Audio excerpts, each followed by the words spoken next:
start recording. I'm going to welcome everybody. Welcome. Thank you for coming to UCL tonight, and to everybody on Zoom. Thank you for joining us again. We are very lucky to have Morna here with us. She has made the schlep all the way from Edinburgh to come down tonight and to go all the way back to Edinburgh tomorrow. So we really appreciate her effort to do that. And it's always wonderful to have Morna speaking at RAG. That's why we twisted her arm to get her to come all the way. Morna's been a very long-term friend and colleague of us in Radical Anthropology Group, and of this, myself, Chris, and Ian Watts. And her work, she did a PhD with fieldwork with the Ebengele Bayaka hunter-gatherers in Congo, Brazzaville, and did that PhD with the late Alan Barnard, who very recently died up in Edinburgh University. It was very sad to lose Alan just recently. He's one of the great experts of hunter-gatherer history, cosmology, and of the Khoisan, but he was supervising one of the Central African hunter-gatherers. Morna's work has been about gender, power, ritual, laughter, bodies, and all of this, the mixtures of ingredients that go into distributing power among egalitarian hunter-gatherers. And it's always been a great inspiration for us. And what's sort of especially fascinating is the way that she melds ideas from people like Bakhtin, who's very famous as the historian of carnival of Rabelais and his world, the idea of the lower bodily stratum as the speaking body, in a dialogic speaking body, and how she brings that into her work on hunter-gatherer ethnography. I also should mention, because I had great pleasure to co-edit with Morna a book which is now 5 or 6 years old, but with also Hilary Callum, who is part of the Triumph Feminate of editors, book on human origins, contributions from social anthropology, and that was a huge pleasure to do that. So I'm going to just position the camera here and then hand over to Morna for Sacred Dirt on Words and Power.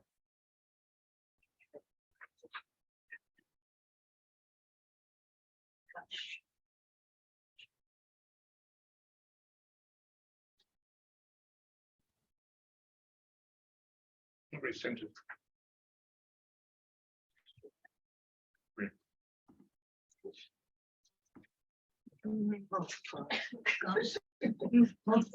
Yeah. I will not look at myself. I will try very hard not to look too much at my computer screen. I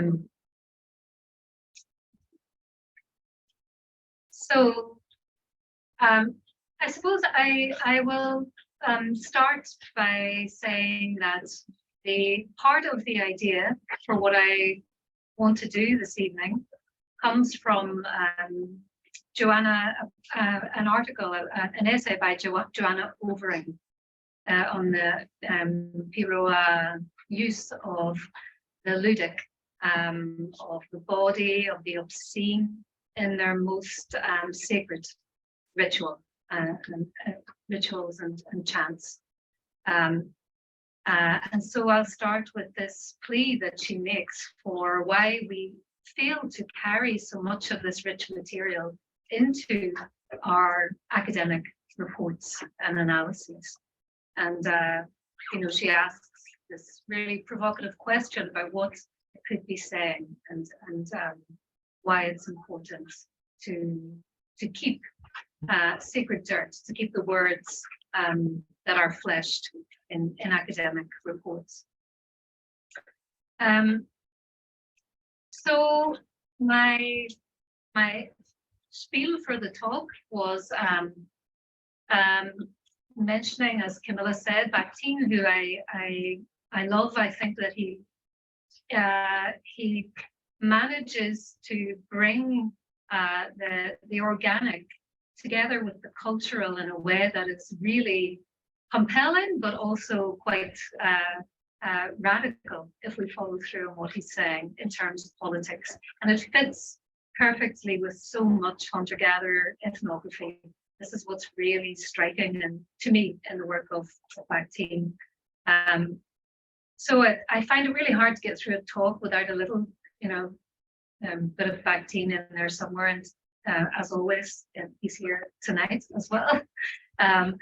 But also what I'm going to do is refer to different kinds of evidence for words as being much more of an embodied medium than we generally allow for.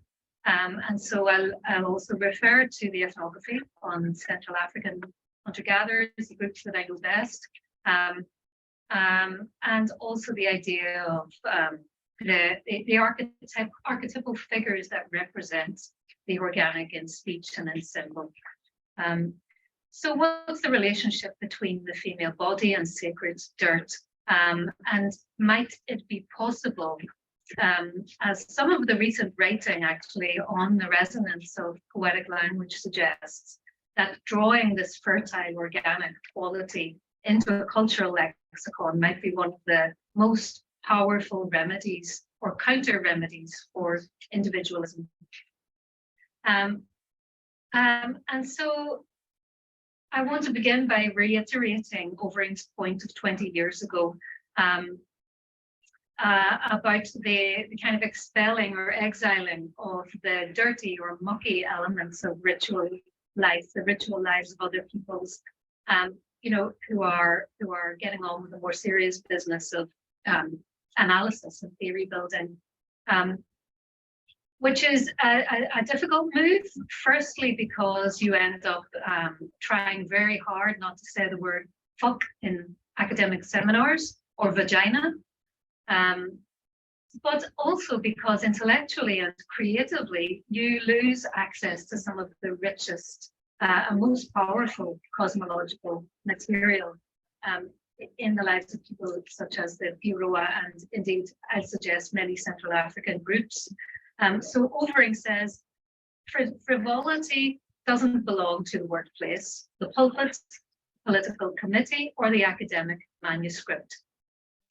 Why do we persistently overlook this? And I want to really examine our relationship with words here and the idea of the lexicon held in Western culture and literate culture and science, and look at ways that we might start to ease out of this rather stiff jacket that we're wearing, or suit and tie that we're all wearing when we're trying to communicate some very different kinds of material and information. And because I'm really good at digressing, I'm going to drop in a little bit of an Irish writer called Manton Magan in his examination of Old Irish and the type of mind which it expresses here. And I'm really just flagging this up because it's something that I've recently been reading, which is very relevant actually, just speaking to the ideas that I want to draw out tonight. Magan is trying to demonstrate the relationship of Gaelic with the physical, the reproductive, the land, in order to demonstrate how deeply and inextricably molecular Irish is at its root. And he writes, and this is what I want to emphasize here, words were pure sound, more like an embodied medium, and could be communicated only by vocalizing them into the air from within the cavity of a physical body. Words were embedded in the human body and the physical senses to an extent that's legions from digitally processed words on a page. So this is one of the points that I want to carry forward through this evening in looking at these different scraps of ethnographic work or theoretical ideas. Words as fleshed, words as conductors, almost more like molecules and particle waves than fixed or concrete, than a fixed or concrete element. And indeed, Magan shows in this book called 32 Words for Field. So it's about emphasizing the verb-based and specificity of languages that have maintained some of that oral quality. And he shows that for eons, Irish was used in this capacity. It wasn't used as something cerebral necessarily. The language was a way to touch. It was a way to conjure up, to evoke, to effect changes in the world which were necessary. And that could have been, from everything from relationships with the land to healing relationships. And here I claim some really small Indigenous knowledge in that my mum's kin line has what's colloquially known as the cure running through it. And the cure in this sense means a series of words and gestures passed mother to mother to mother, back into antiquity, further than any of us know. And the idea of the cure is that you use the haptic, you use physical touch, along with sequences of words which are spoken to people who are suffering from various kinds of ill health.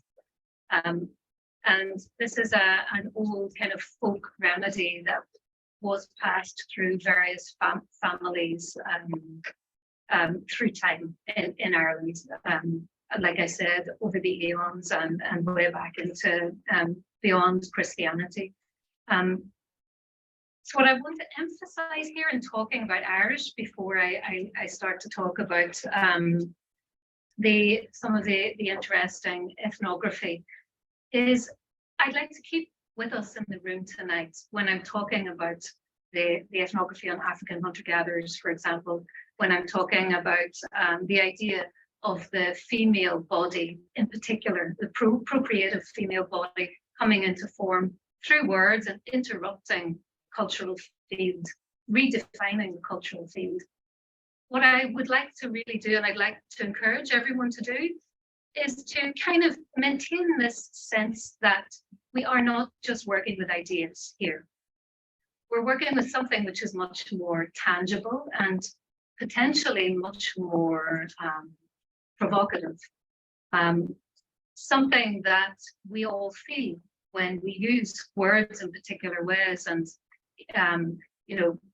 you get that sense very clearly from listening to poetry or ritual chants, religious chants. But how can we bring that kind of lit quality from the peoples whose cultural lives we're describing into a room like this? It's a question that I think is really pertinent and important. So rather than speaking about the data from the outside, I am more and more trying to keep my own ancestry and kin knowledge in the room, in the mix, and acknowledge that we have full-bodied lives that inform the ways that we think, the ways that we know, and the ways that we communicate that thinking and knowing to other people. So just to keep that in the same kind of field as this term, sacred dirt.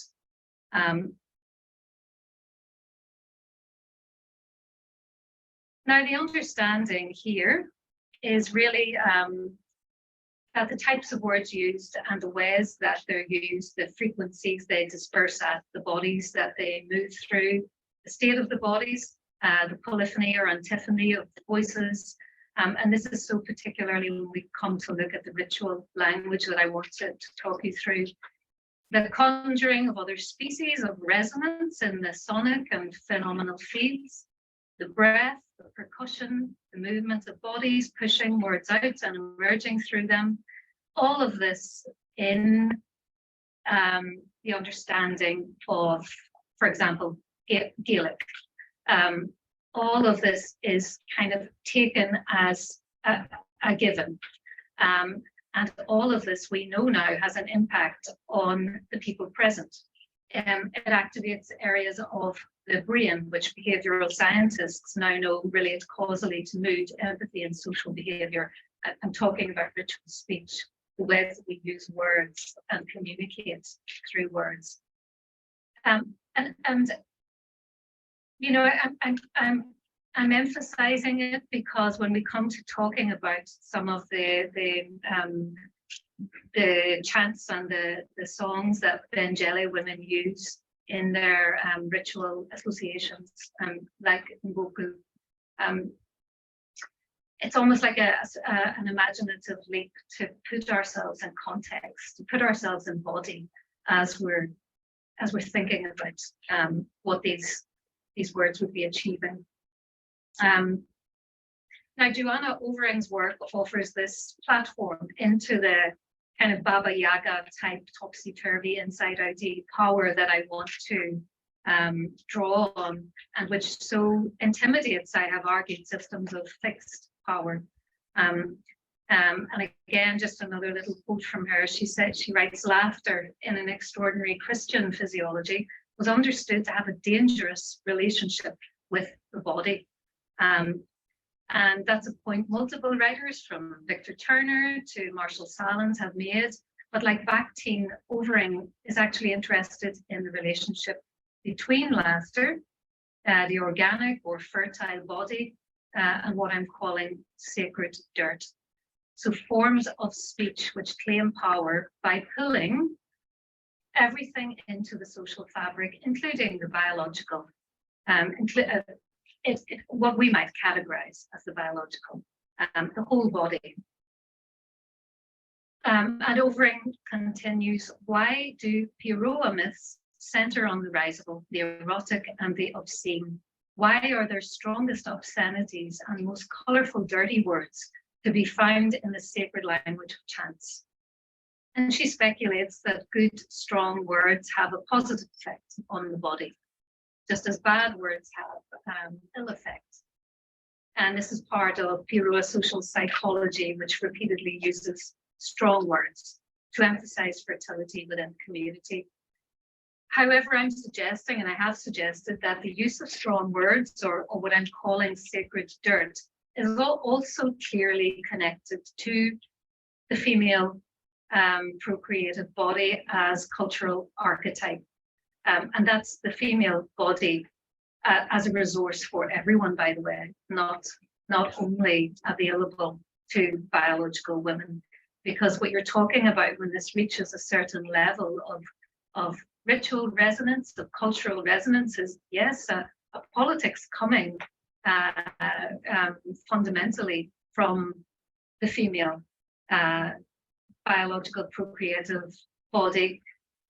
But when that gets collectivized, when these statements get collectivized, it's almost as if you're opening the whole zone of culture to incorporate the missing half. In patriarchal cultures, there's a missing half, in case anyone hasn't noticed. And what happens in these rituals is that, and it's tangible. I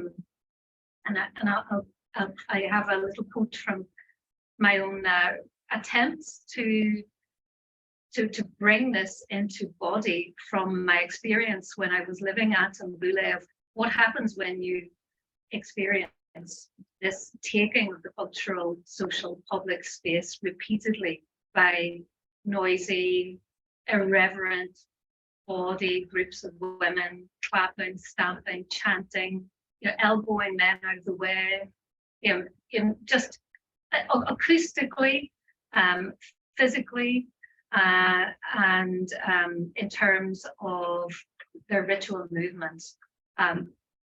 There's this motion of the female body entering into the world in a really concrete and tangible way.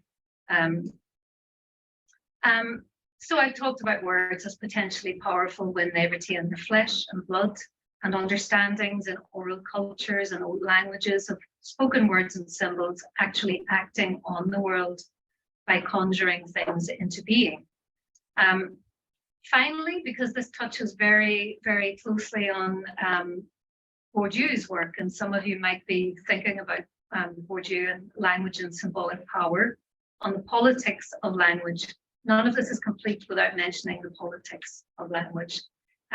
Ownership of the power to articulate truth, control of what Bourdieu calls the field of doxa, is in many ways ownership of the power to define reality.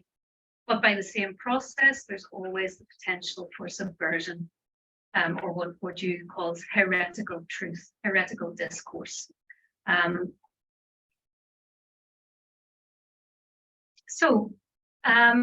do we see through this non-arbitrary nature of power? Bourdieu calls the field of doxa the stuff that we just take as given. He says it comes without saying because it goes without saying because it comes without saying. It's so automatic and so obvious to us that we don't see it anymore. And so the question that I'm asking is, how do we begin to see through the limitations of any particular reality? And this is where anthropology and ethnography come into their own. So this is just a sentence that I picked out of an earlier paper of mine called The Politics of Eros. And it underlines what I'm trying to say or beginning to say in a roundabout way. Standing in the central camp clearing at Umbula one night, as a snake of beaded women stormed through camp, yodeling, cackling, cracking open the major social space with their bodies, I began to wonder what the implications are for a society when the story that is ritualized through bodily comportment highlights female reproductive anatomy, female bodily fluids, female desire, and refracts this back to the community as cultural power. So let's look at some other examples of ways in which this happens. And Camilla mentioned the human origins, our human origins volume. There's an essay in there from Shirley Ardener on female militancy and sexual insult, focusing but not confined to the Bakhtin of West Cameroon. And this is an old but a really, really interesting piece, because Shirley is talking about the term, which I'm probably not pronouncing correctly, Titi Coli. Titi Coli. Titi Coli translates roughly as 1,000 vulvas, women's underparts, women's secrets, and the insult of these. And Ardener describes how Bakweri women were able, using this code, Titi Coli, and its war cry, to mobilize this formidable collective presence against any one who had offended an individual woman, and particularly her genitals, or where a female had been assaulted.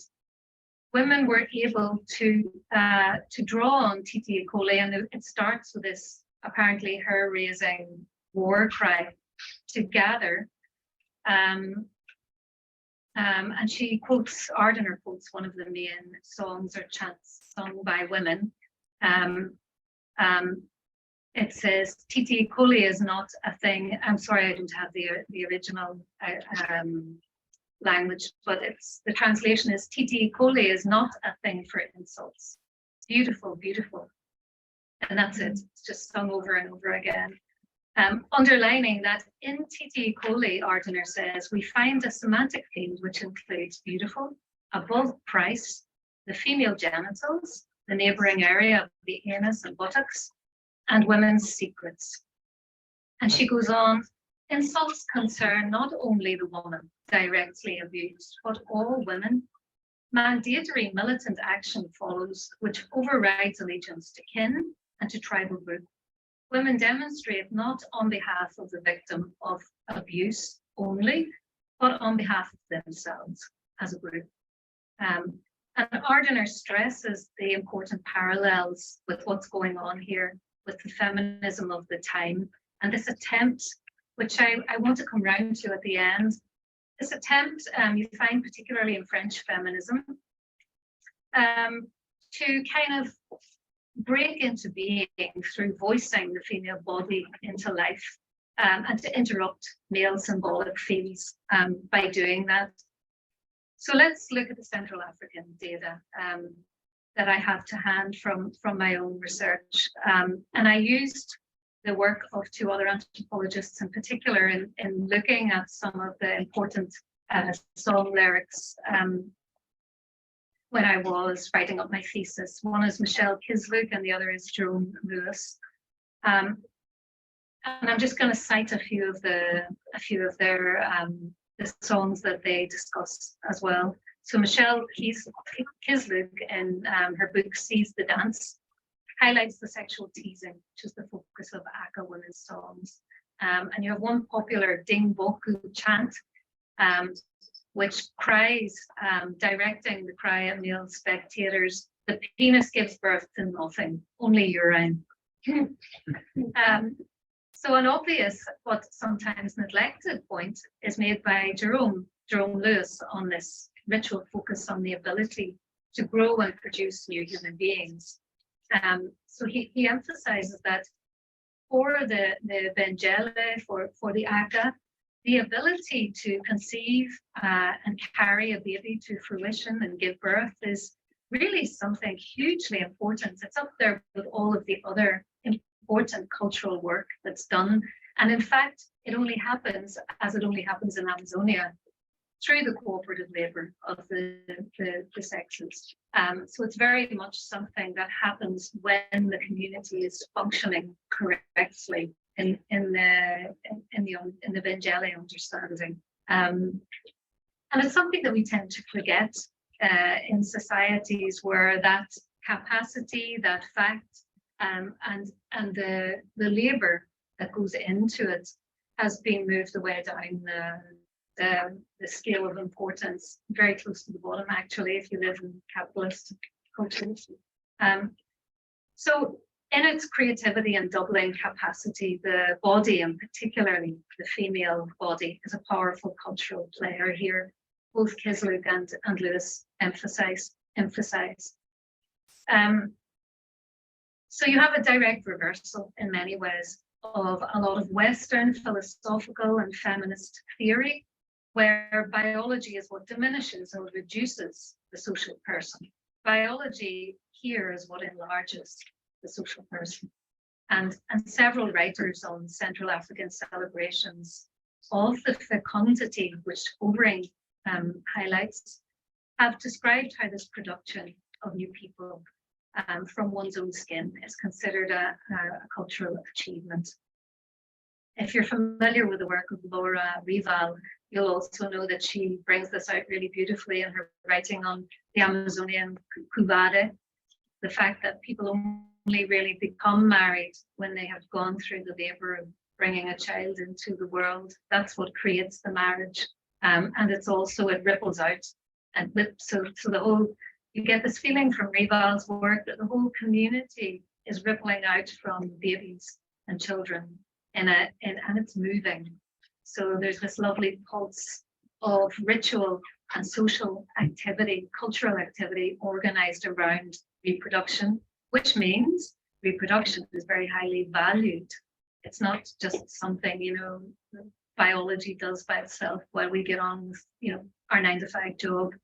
It's a hugely important part of being a full cultural human being. So during women's dances, there's a recurrent statement about the specifically female power that is embedded in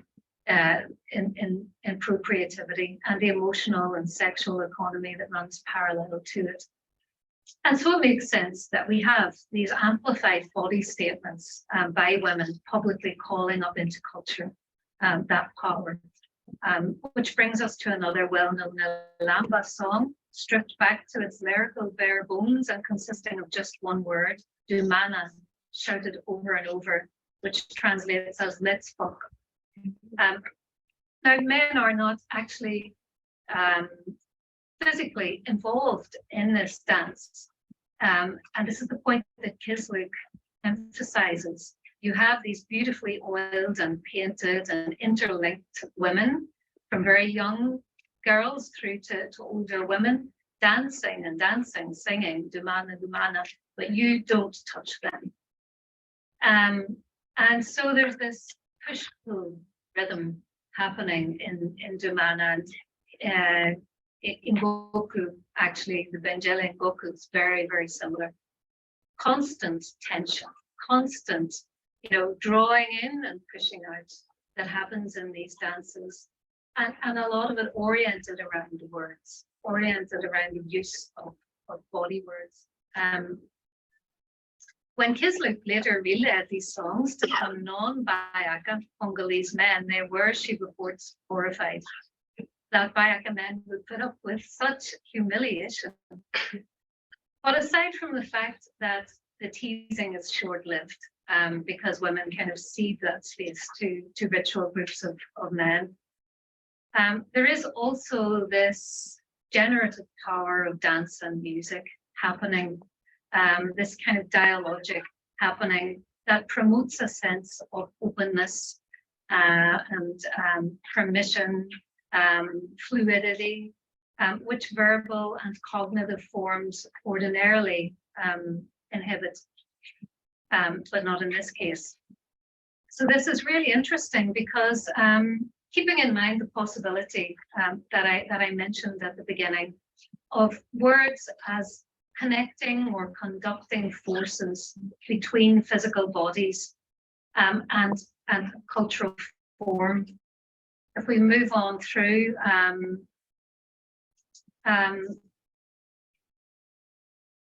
there is clearly a connection between that idea of collective effervescence, collective fluidity and euphoria and happiness, and the impact that the lyrics have. So, and the willingness of men to engage with this, ritual humiliation and sexual teasing.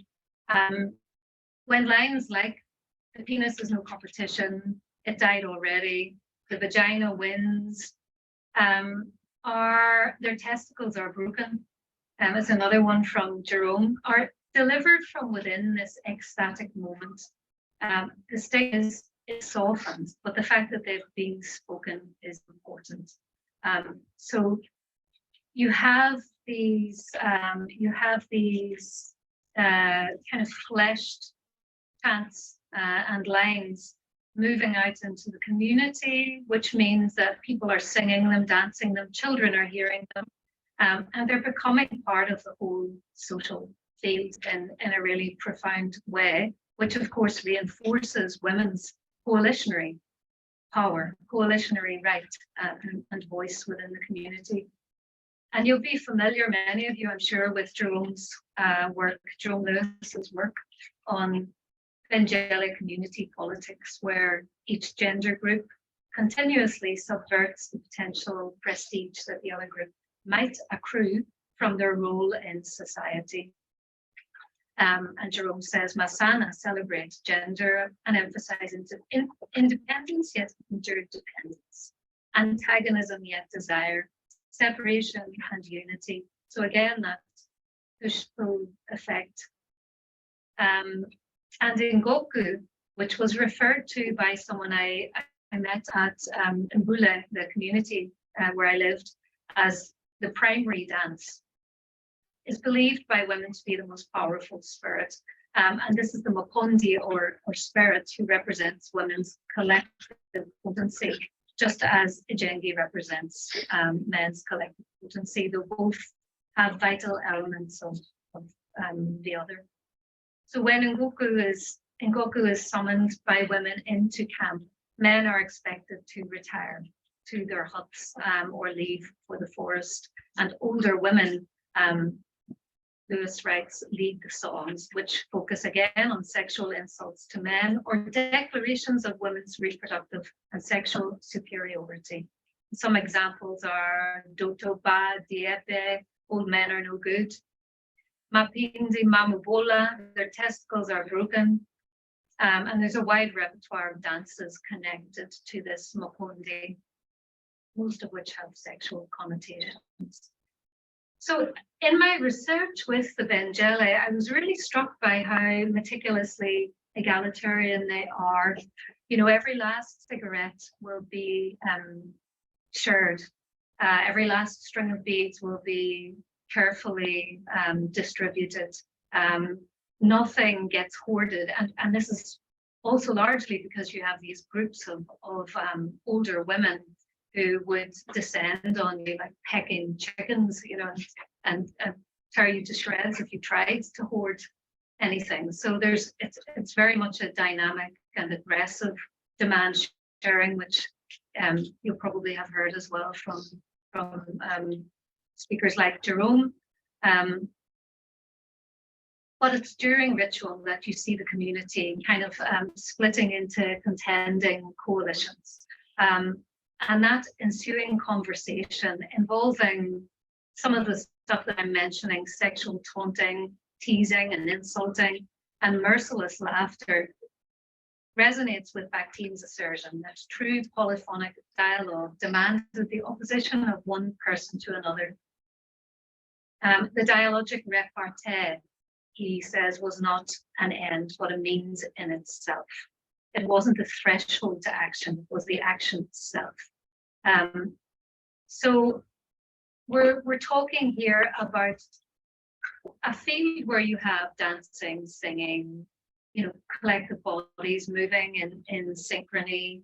You have these powerful, earthy, graphic chants being delivered. But from the perspective of Bakhtin, the chants are not peripheral, they're not a nice frill. That dialogue, that physical and vocal dialogue is actually action itself. It's not a prelude to something happening. It is the happening. That's culture happening right there. And it has to continually happen so that we don't lose vital parts of the community, such as, you know, this coalitionary body of women or children or older people, you know, all of the parts together moving at one moment against one another and at the next in synchrony. And within the dance choreographies that I've mentioned, you have this real sense of condensed ritual language, drawing the eye back all the time to procreative possibility. And I've talked about the lines already. So these are ideological taunts, but they're also, when they're continually reiterated, a little bit like an alarm going off in the culture, keeping this issue of reproductive labor and the value that gets accorded to it live. So you have in all this lovely injection and contraction of power and oscillation between sexes, between individual desire and group equilibrium. But you're not talking, as I said at the start, about individual biological bodies. This is what Bakhtin called the great generic body of the people. And I think it's really a crucial line in thinking through the move from sex to gender.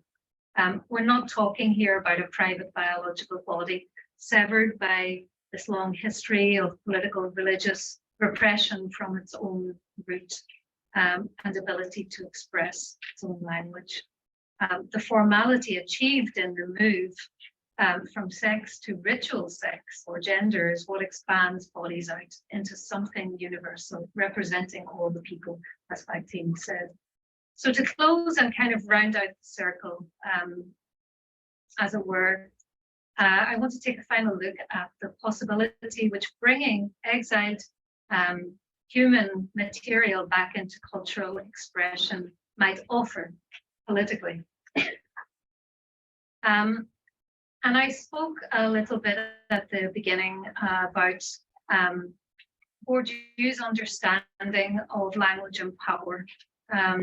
This kind of symbolic field where it becomes almost impossible to bring the outside in, or to bring the exiled elements into expression and in a dynamic way. And of course, that's something that Bourdieu's work was centrally concerned with.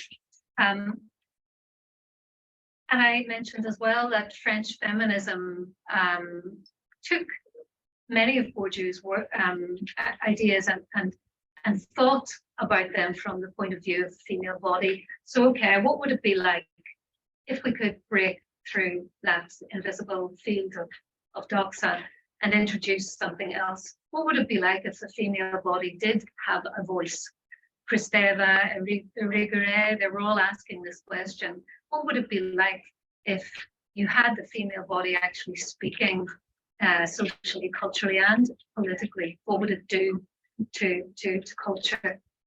And they were considered, even at the time, they were, terms like essentialist and reductionist were thrown at them for this attempt to draw the female body back into some kind of cultural and symbolic expression as a way to liberate female energy, female potential.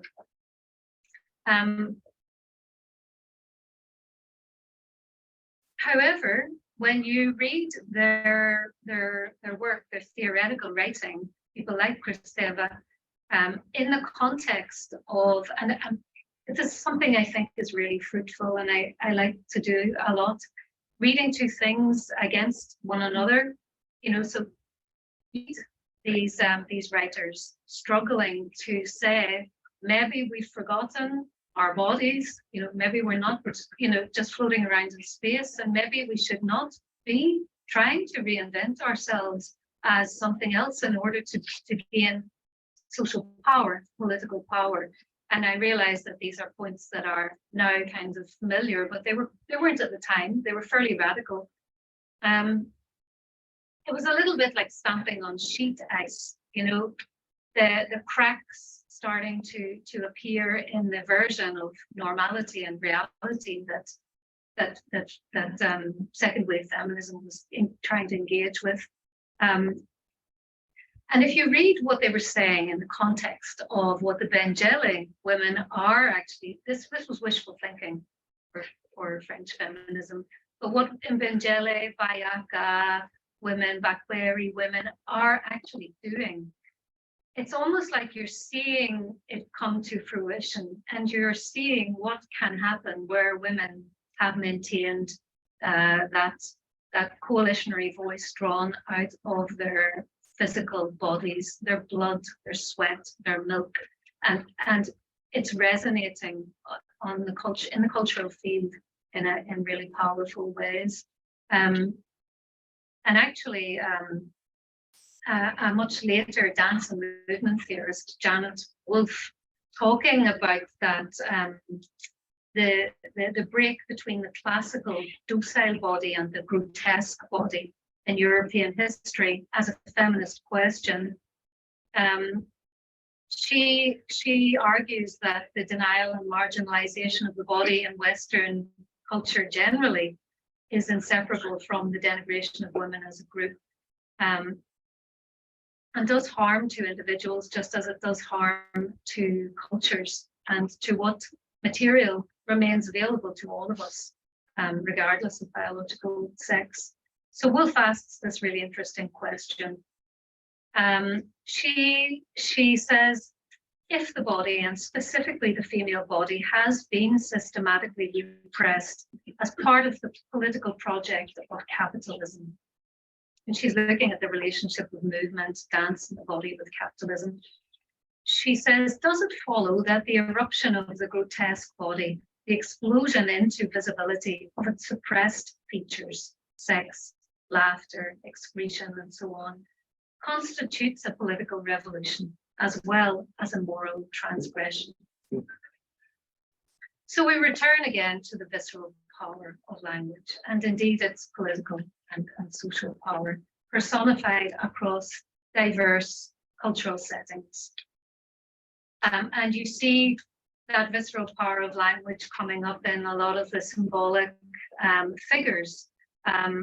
Because I haven't talked tonight and there isn't space to talk about trickster, for example, trickster, which is the kind of symbol par excellence for scrambling all kinds of corporeal material into this topsy-turvy, kind of upside-downy power, which turns out to be incredibly slippery and invites laughter. It invites mockery. It invites the buffoonery and the dancing and the craziness back into the religious field. But alongside trickster, in his myriad faces, you also have jackal and bear. You have, thinking of the Central African forest birds and dances, you have Mboku, Jengi, Alamba, Yele. And I mentioned my growing relationship with my own heritage and language at the beginning. And there, of course, you also have these master symbols or key symbols like the Kalyak Bara or Bridget, figures who exist in between spaces for their communities. And they're used as, I don't use that term key symbols incidentally, because they're used to open doors into other realms of possibility, which might get closed if we let our guard down. And the fact that they still exist and are still drawn on, even in cultures, the book that I talked about at the beginning makes the point that although Gaelic still has this incredible diversity and richness in it, in reality, we all know of Ireland as, the kind of devoutly Catholic and traumatically Catholic society in some ways. But you still have the Kalyak. You still have these ancient epitomes of visceral language and being embedded in the culture and available to pull into language and into discussion and dialogue at any moment. So Bakhtin argues that the communal laughter of that body dancing, that body dancing rabble that he talks about so beautifully in his writing, was inherently threatening to the emerging hierarchy. That kind of cackling body of the hag mother moving through medieval marketplaces and festivals. And Bakhtin says, in order for the project that was ongoing at the time to work, the religious state building and later the industrial and capitalist project to work, you had to get rid of that body and what it was saying. You couldn't possibly have lines like the ones we've just heard from Mbula in the central cultural platforms. And so the great generic body of the people, all about menstrual blood and milk and semen and pus and saliva, slurping up power and spitting it out again as the trickster or the clown, that had to be removed from the social field. Because its orientation to boundary was completely different. Cultures and societies based on elites benefiting from the privatization and exploitation of others have to take a defensive approach. They need fences. They need to police themselves very carefully, to fix and close potentially incendiary spaces, whereas the kind of power principle being invoked among many hunter-gatherers, and which Bakhtin talks about, is really about keeping borders open. And Jerome Lewis speaks about this beautifully. For the Benjele, there's nothing better than keeping camp open to the forest, open to possibility, open to all kinds of conversation that are essential for people to remain fully human. Okay, so I'm going to finish off. I just want to say that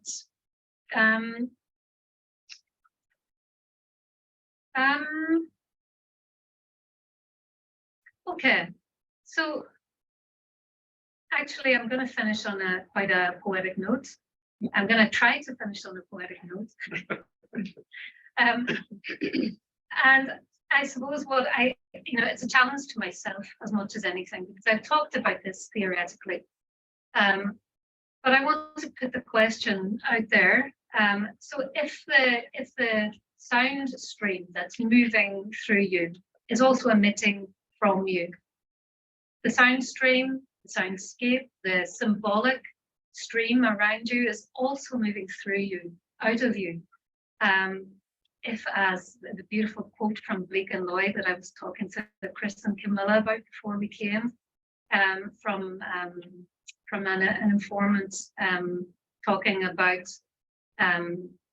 words, and he said, the Bushman's letters are in his body. They speak, they move, they make the Bushman's body move.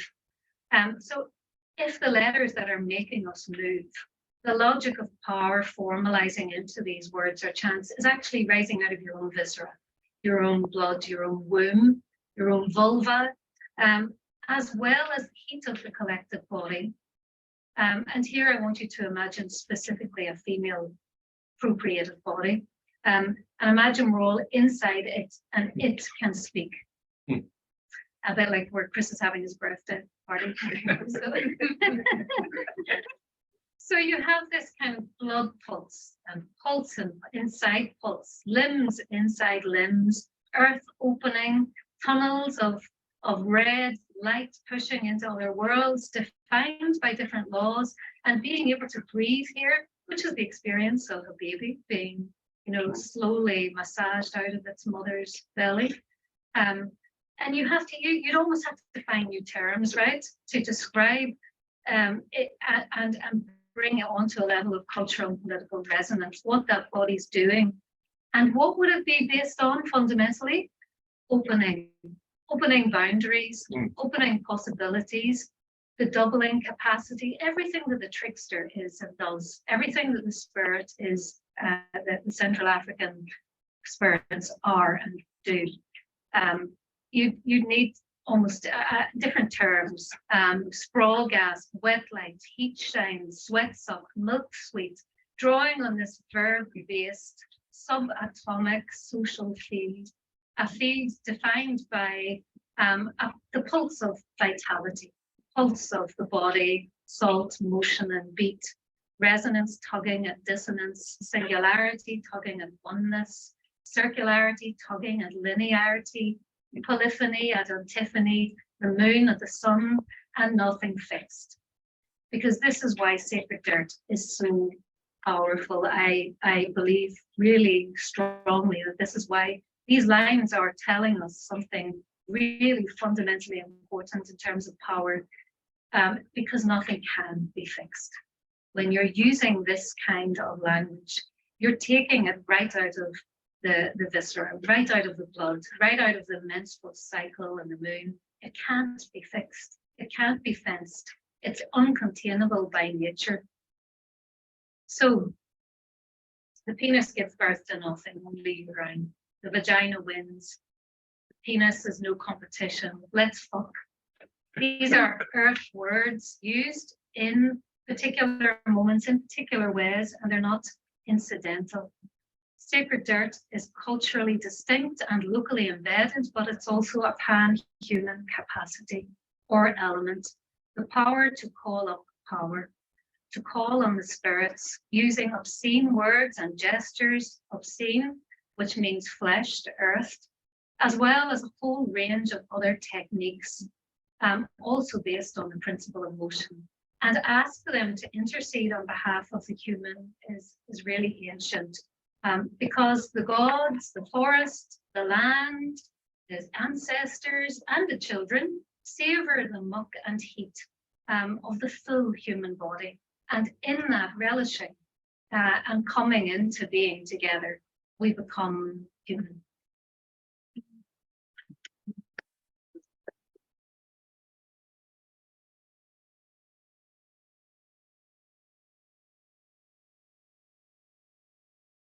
Thank you, everyone. It's fantastic. Thank you so much. And we're going to open the floor here for questions for Morna, and I'm just going to see the chat on the Zoom. If there's anything, anybody who'd like to put forward any thoughts?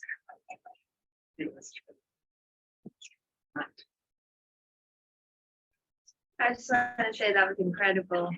It was so amazing to hear everything you had to say, because it's so hard to even find out that kind of information. And yeah, it's amazing. Thank you. Thank you. Thank you so much. That's really, really good to hear. Some of it I'm repeating from, you know, other articles or talks. So I'm never sure if people are hearing the same thing twice. No, so good. Great, thank you. No, we aren't hearing the same thing twice. We're hearing elements of things being thrown up and coming down and into quite new configurations. It reminds me of the calm girl in the menstrual bath who's getting angry and throws the ashes into the sky to create the Milky Way. So it's all incredibly illuminating. One of the things that I was thinking about and I would have liked to reference as well is Camilla's amusing work in drawing the cosmology into that kind of realm of possibility. You know, the Kimis as well, that how you can use those stories to open up possibilities beyond the local, beyond the single culture. No, that whole idea from the Kimis of this movement between the fixed and the unfixed, and this was coming out so beautifully, how linking that to the sacred dirt and all the flowing and the beyond boundaries of the grotesque. That is putting together those bodies and the trickster and all of that. That's beautiful. Any more? Got at the back. First, thank you very much for this. Say a little louder. Oh yeah. Thank you very much. It was fascinating. Thank you. It was very generous. When in history did the female body starts to lose its voice, and how? That's a very good question. Different writers locate it at different points. I think depending on interest. I think already in the Middle Ages, it was contentious to be stampeding these, bleeding, the dead through the marketplace, through the town square, lampooning authority so clearly and repeatedly. But there's another dance. I think it's really interesting to look as well at dance theory. There's another interesting dance theorist called Norman Bryson, and he writes specifically about the kind of nail in the coffin of industrial mechanical thinking and relationships with the body, and how you have this final abstraction around that time where, carnival really starts to just vanish, and specifically that connected public female body epitomized by the hag mother who's giving birth, and very much the carnival equivalent of trickster. But I think if you look at if you look at contexts like in Boule, where women are doing this all the time, what you realize is, and actually it's in the literature too, you would really only have to break that ability of women to be so publicly vocal for a relatively short period of time to interrupt, for there to be a stagger. And I don't know if that, I don't think that would necessarily be a permanent thing, because Michelle Kiswick also writes about dances that vanished because missionary interceded. You can imagine the missionaries at some of these lyrics, and then popped up again 2 years later because they had actually given the dance a new name and slipped it in under the nose of the missionaries. It was the dance for God, but it was, you know, using some of these lyrics very provocatively. So I think by and large, the message that I take from the ethnography of places where this is still actively happening is that there has to be an ongoing quality to it. You know, it's a pendulum that has to keep happening. And even seasonally wouldn't be enough, I think. It's too long of a distance. Yeah. So what is it if it's not seasonal? Well, we have the lunar clock, which is linked perfectly to the female menstrual cycle. And you know, these clocks don't exist for arbitrary reasons. I mean, they're obviously connected. They're obviously to do with relationships between bodies. But what I saw at Mbule was actually even closer than the monthly in terms of, okay, so maybe the bigger rituals, which seemed to be fairly spontaneous, but you had women keeping this acoustic motor running all the time. I mean, and it was torture. I've talked about this as well. At like 3 in the morning, 4 in the morning, people were still singing. And there was this sense of keeping the space open with voice, keeping the dynamic going all the time, even if it was only 2 or 3 people holding it, a little bit like a spark. And then, you know, you've got the fire again, and it goes down to a spark, but you don't want to let it die out completely. And of course, the Vangeli, as Jerome is much better qualified than I am to talk about their musical expertise. At Chags recently, I'm going on a lot here, but I just wanted to say we had a beautiful presentation by Martin Craddock on Baka musical expertise and the level of accomplishment that's happening in this symphony going on within Baka communities, but also between them and the forest and all the other species. And he played some of his recordings, which were just extraordinary. People in the room, we were in an academic lecture theatre, and people were saying, I want to get up and dance. It's just, you know, it really does something to you. I'm just going to go to the Zoom. There's a couple of very nice contributions and help. So Margaret is raising the question about what happens for women who can't have children and where's the place in these groups for women who choose not to, is Margaret's. But Mary further down is talking about the Kayla Vera, I go for the pronunciation, wise woman, usually presented as childless. So it's kind of a thing there. But anyway, do you want to say anything?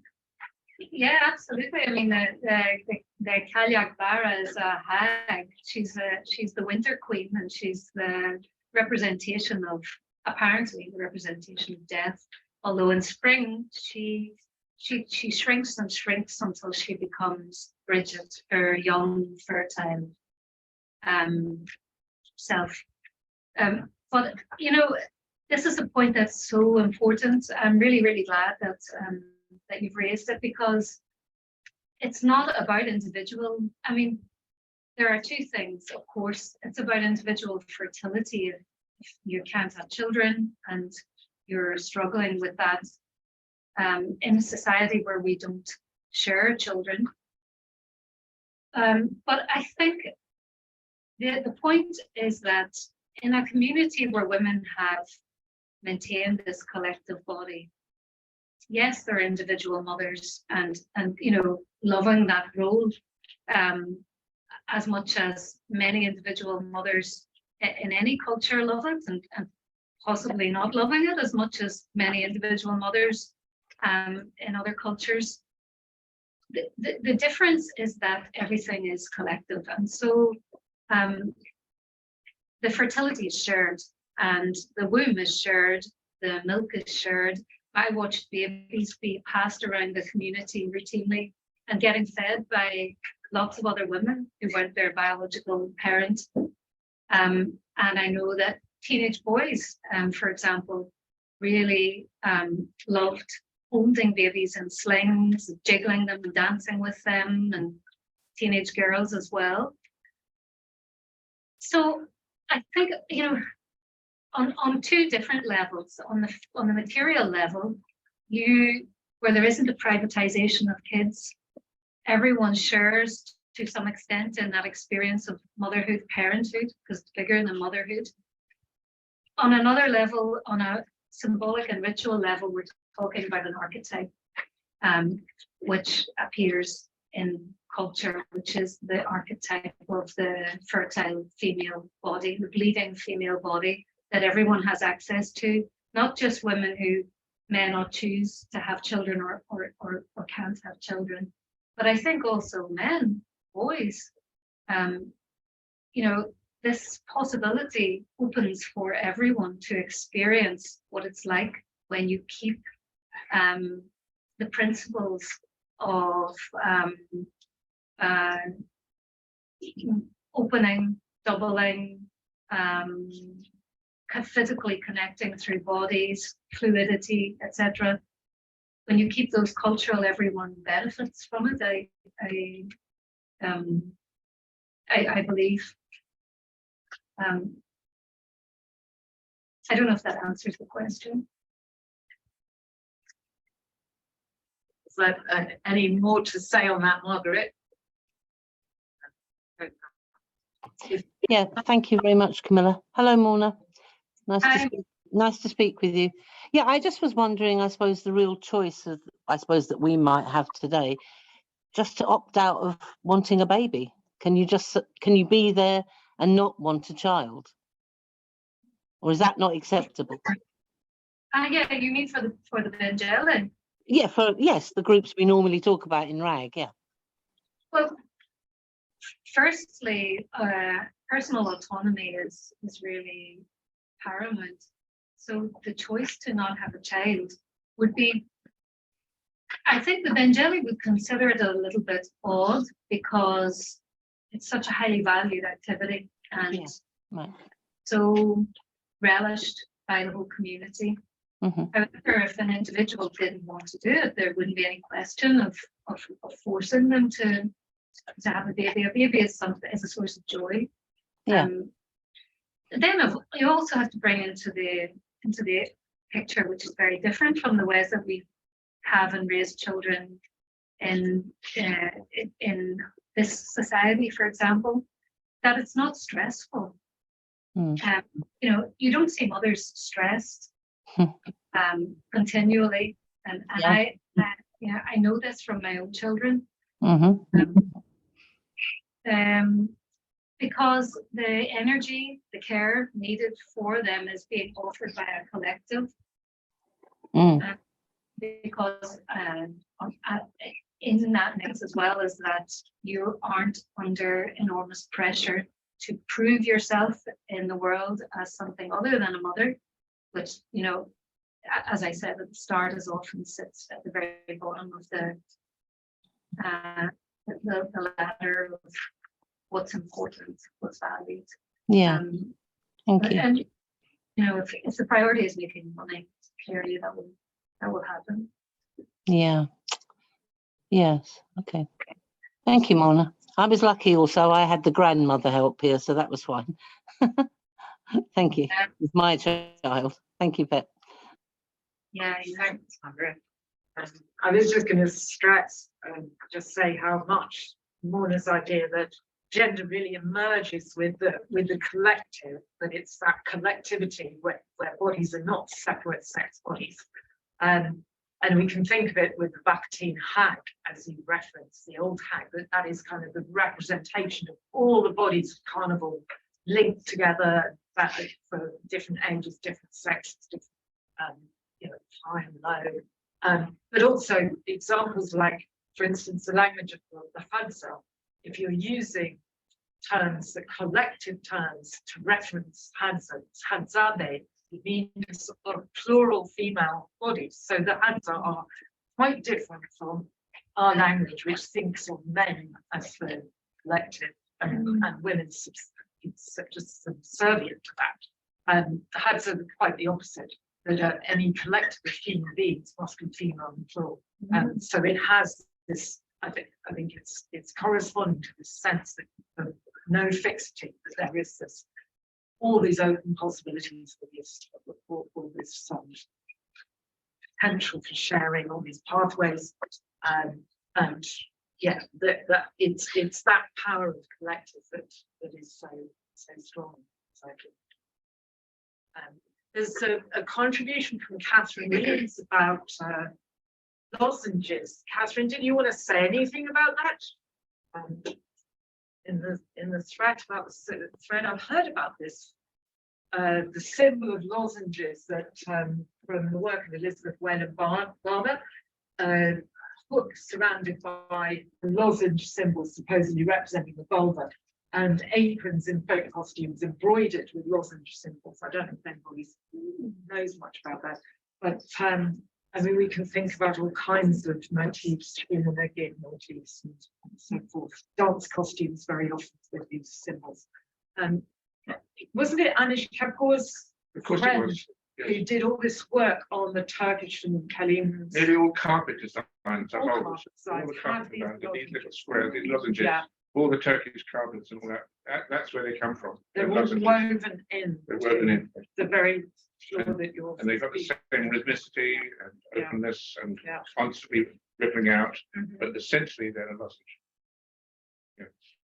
Our late lamented friend found that lozenges are anything but feminine ages ago. You're Done. talking And about Lionel. Yes, and The lozenges this is was female. more. Thank you.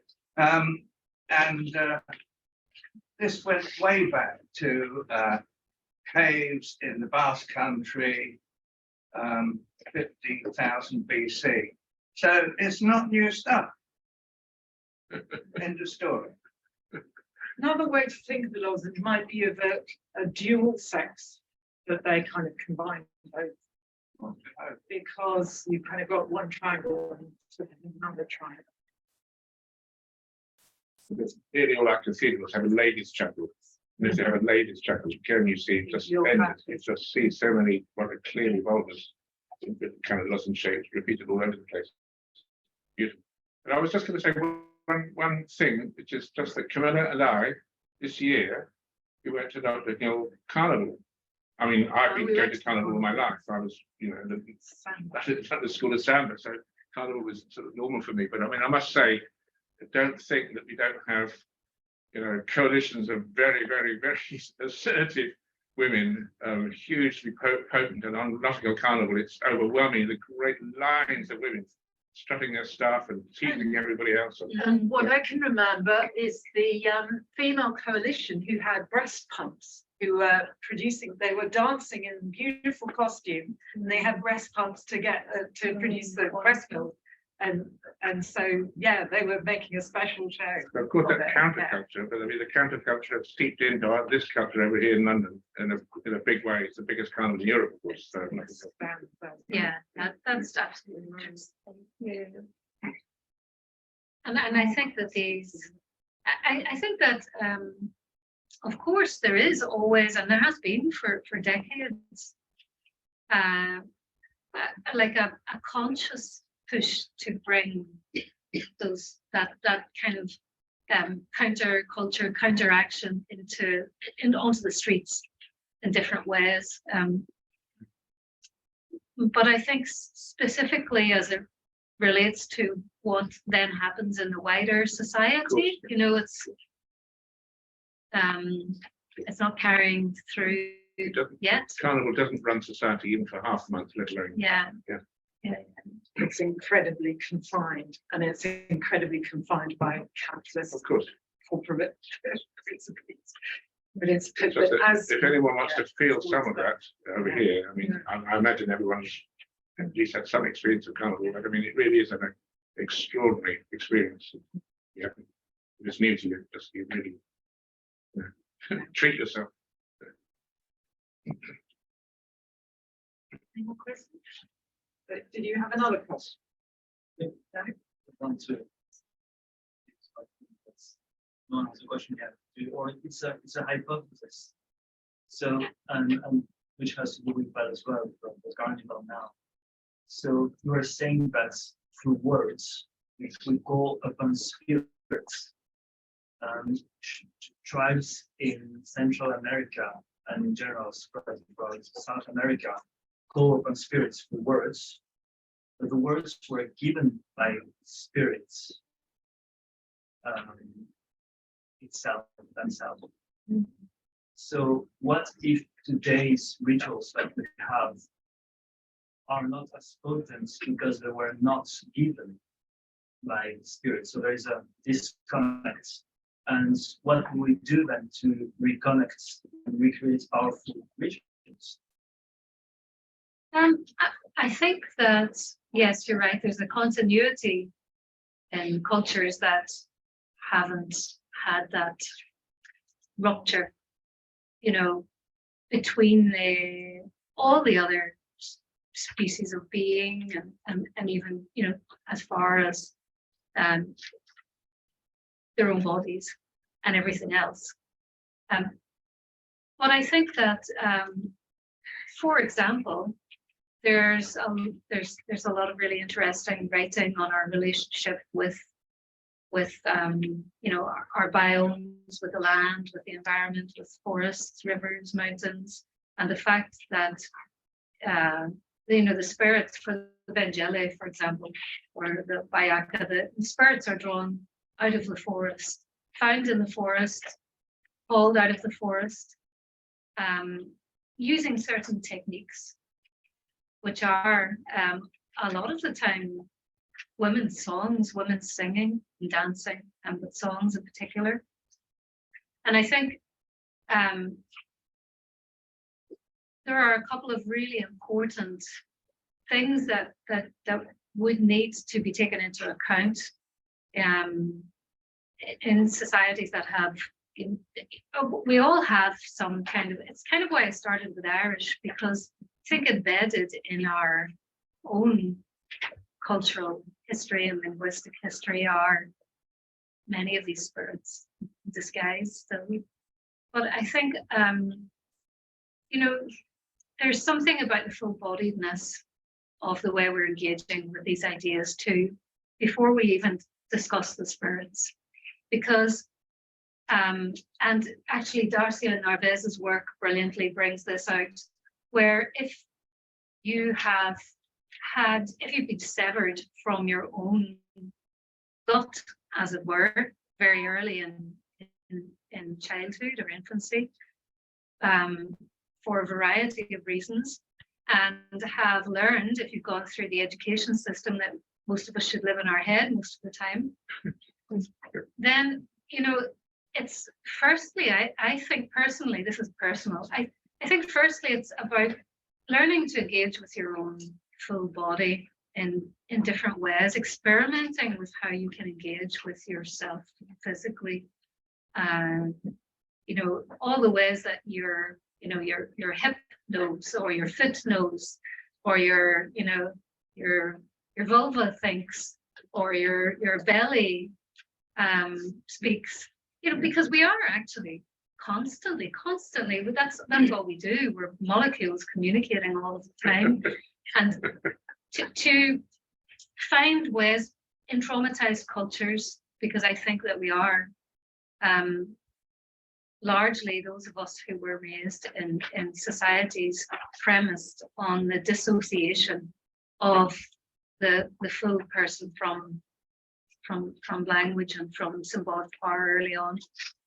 There's a trauma in that, before you even get to individual incidences of trauma. It's going back in, it's like climbing back into your skin, whatever way you can get back into your guts, whatever way you can get grounded in yourself again, so that you can start to nurture connections with the earth, with the flesh of the earth, trees, birds, rivers, but not in a sentimental way. Like body, earth, I'm back, I'm here. I touch all the amazing sensitivity that we have in our hands, which we so rarely use. It's like making contact with your body so that you can make contact with your head, with your cognitive, cerebral functioning. And I think the spirits live in that. I think they live in our DNA, in our cells, in our blood, in the moon, in our relationship with all of these other bodies.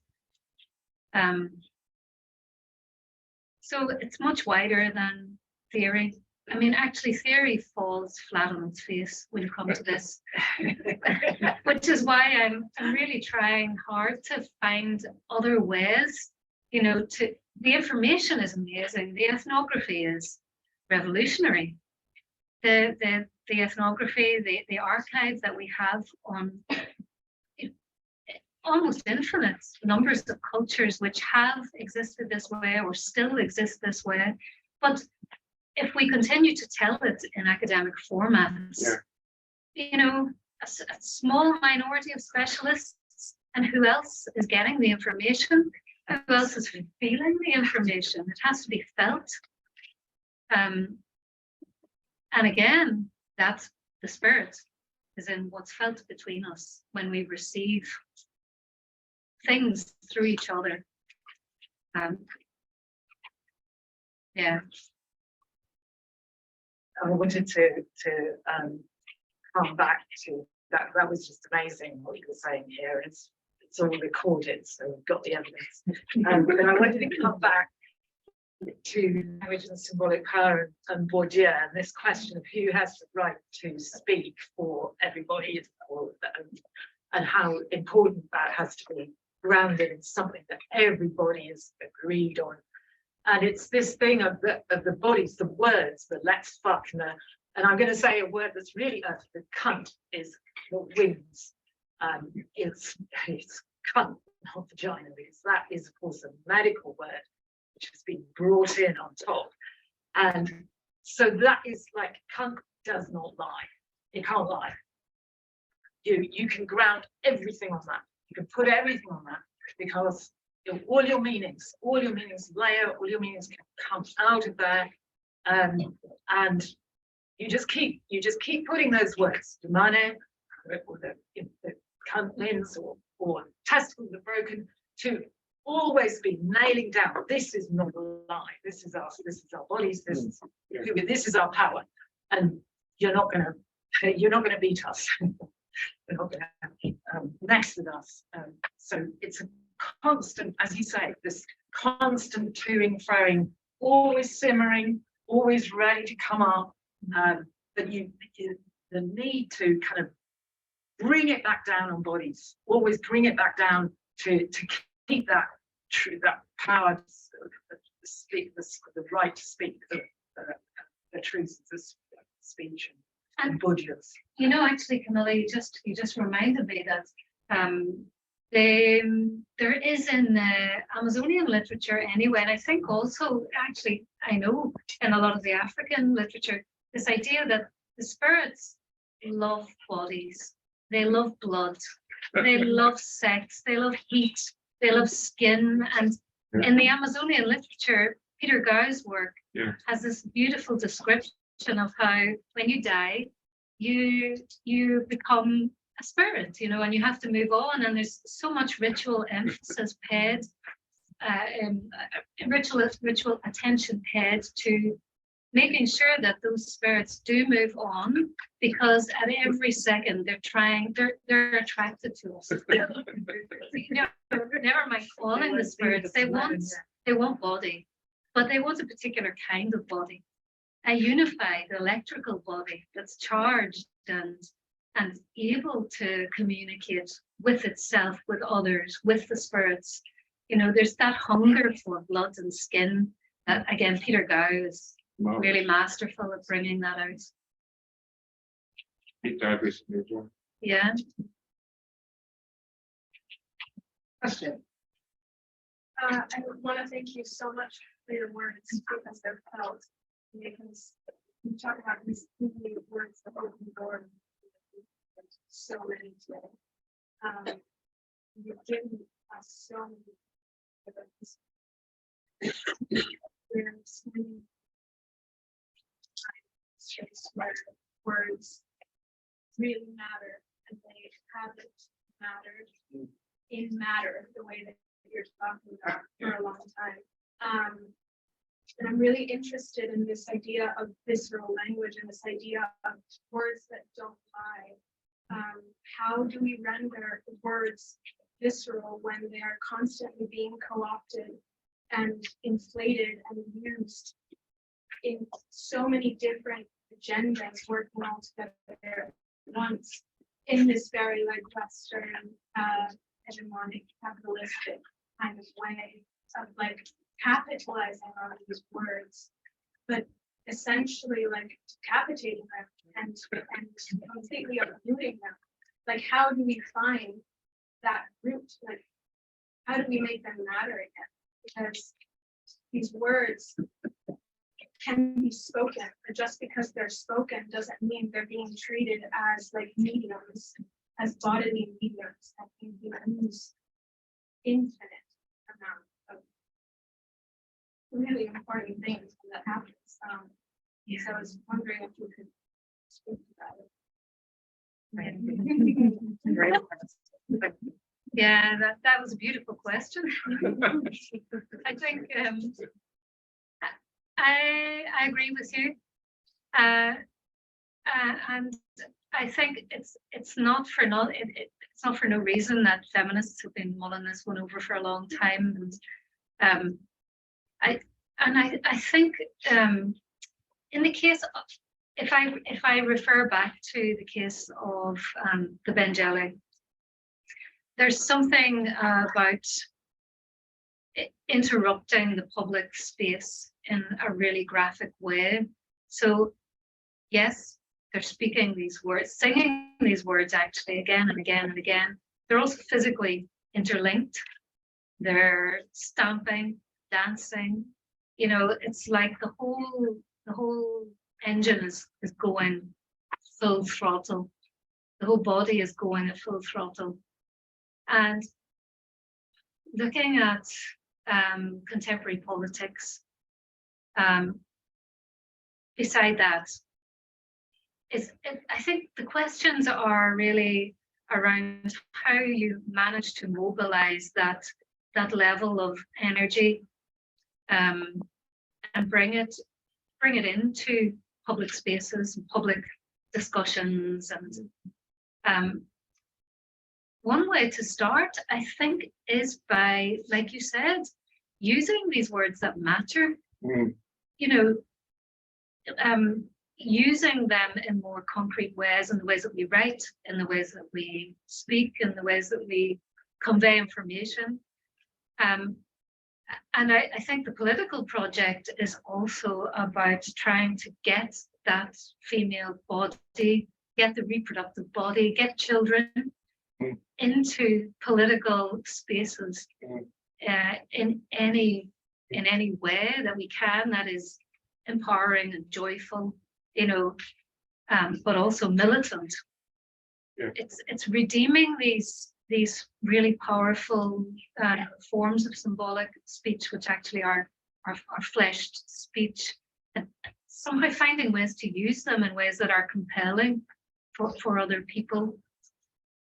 Because there is that idea of, like you mentioned, the spirits, there is that idea of what sparks when you start to bring the cunt back into the poetry, you know, the earth back into the singing and the blood back into the analyses.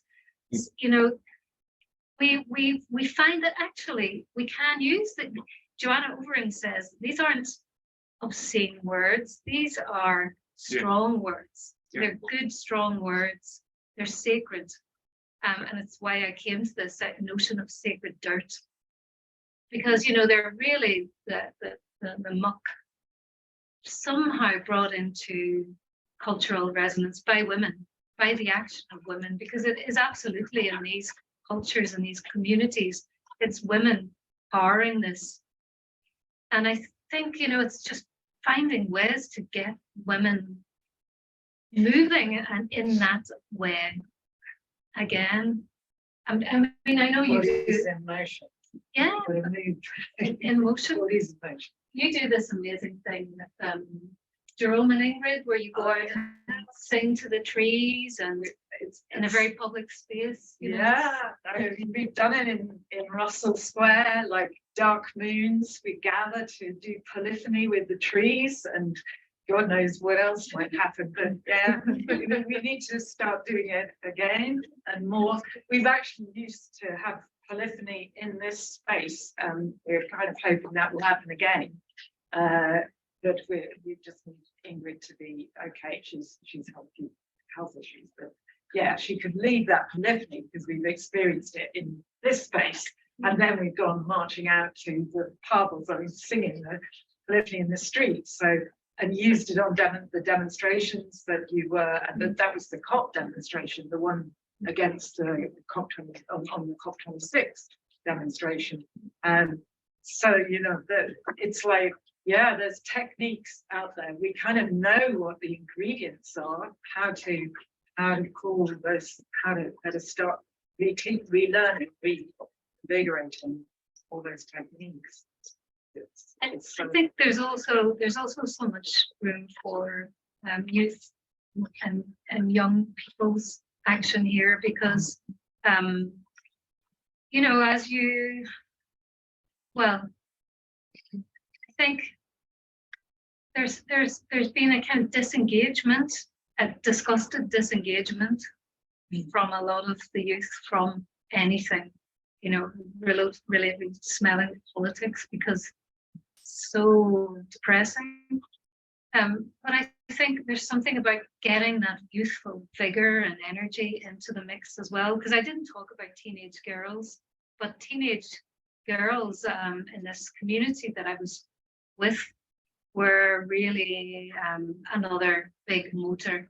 And you know, they have the energy and the drive to start up songs if there isn't one going, to get people moving. You know, it's like, come on, you know, everybody loosen up, let's get out there, let's move, let's say something really cheeky so that we get the everyone else speaking back to us. But I agree with you. I mean, how many books did Bourdieu write, and you know, on language and symbolic power, on the power of the established authority, the established normality, and how incredibly resistant it is, even in us and us as us, to change. Because that's the other thing I was saying about trying to get back into body, think as body, touch as body. It's you're also meeting elements of yourself that have been conditioned into one particular, you know, what he calls doxa, truth, reality. It's hard and a long process, I think, personal, and it's also public, and it's also emotional. It's psychological, political, and spiritual. But it's never been, I think, more urgent. Yeah. Tan, did you want to say anything? I think some of the things you're saying are like interesting. Hi, Morna. Hi, Sam. You can hear me. Yeah, it was just striking how much that everything that Morna's been saying is being embodied by these young Iranian women that were written off as, you know, sort of the TikTok generation and all of that, and that they're chanting their ability to to take on these clerics through chant, through their bodies, that it's like, this is it happening here and now. And I've looked at, they are the avant-garde of the world right now. And you know, this is possible, that this could trigger, you know, if it's sort of like Me Too, if Me Too would get the sense of these young Iranian women's support, that then things could change so quickly. And that is the closest I've seen for such a long time to what we need. Yeah. Thank you, Tom. You're absolutely right. There are, I was thinking, you know, that there are these episodes where somehow it crystallizes and people act, and the action and the speech and the collectivity come together, and you have this feeling of, like, just like you said, how quickly things could change. Because on one hand you think, well, it's immovable, and on the other hand, how quickly, whenever something else comes into body, you see you see the power field starting to flex and shift. You're right. It's a great example. Thanks, Tam.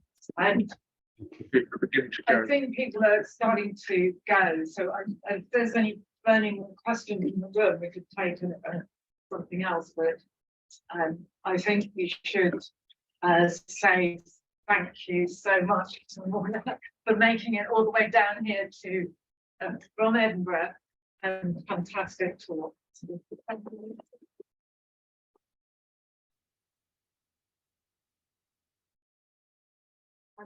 Thank you so much on Zoom for everybody's participation as well. And just to say, before I say goodbye on Zoom, we have next week another very distinguished speaker, Professor Rebecca Sear from the London School of Hygiene and Tropical Medicine. She's going to be addressing the very grave problems of racist or resurging racist pseudoscience. Questions of eugenics and wrong piece of genetics. So that will be a very interesting talk from Rebecca. She's a very distinguished scientist. So I'm going to say goodbye and thank you to everybody on Zoom, and then we'll say goodbye to everyone. So, thank you. Goodbye, and Morna as well. Thank you. Thank you. So those of you who are here want to come for a